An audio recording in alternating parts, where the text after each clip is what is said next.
Tu pats turi būti tas pokytis, kurį nori matyti pasaulyje. Fantastiški žodžiai.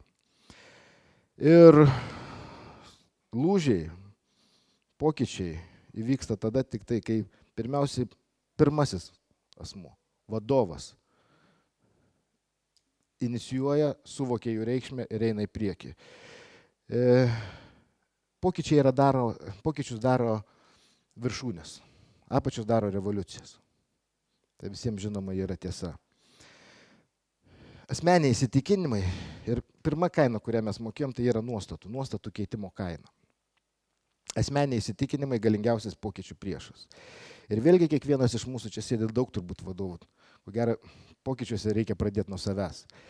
Aš labai gerai vėlgi atsimenu tos 2003 metus, kada tie signalai, kada jau mes matėm, kad kažkas ne taip, kažkas, nors dar tas vidinis pasipūtimas ir pasitikėjimas egzistuoja, tačiau jau buvo noras kažką daryti. Ir aš sutikau tokį konsultantą, lietuvišką konsultantą, ir mes tai pasidalinom tom mintim.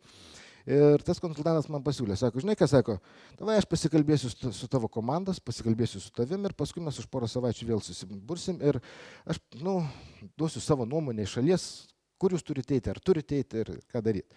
Ok, taip ir padarėm.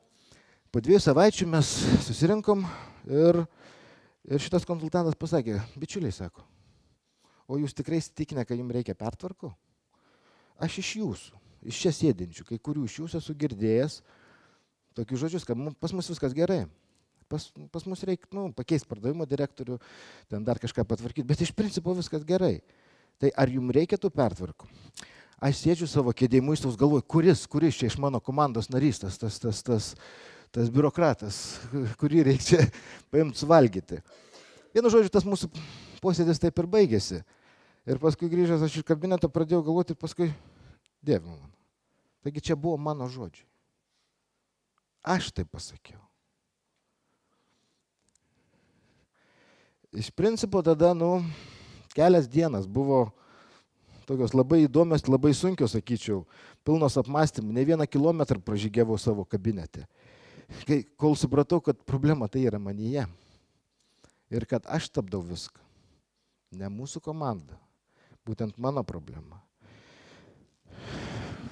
Tai buvo, per tas kelias dienas aš suvokiau, kad mes privalom kažką daryti. Ir pertvarkos, lūžiai kaip po tokie. Aš jo suvokiau, kad jie reikalingi. Aš jo suvokiau savo nugarą, savo stuburų, savo užpakalių, savo visų kūnų. Aišku, iš karto atsirado antras.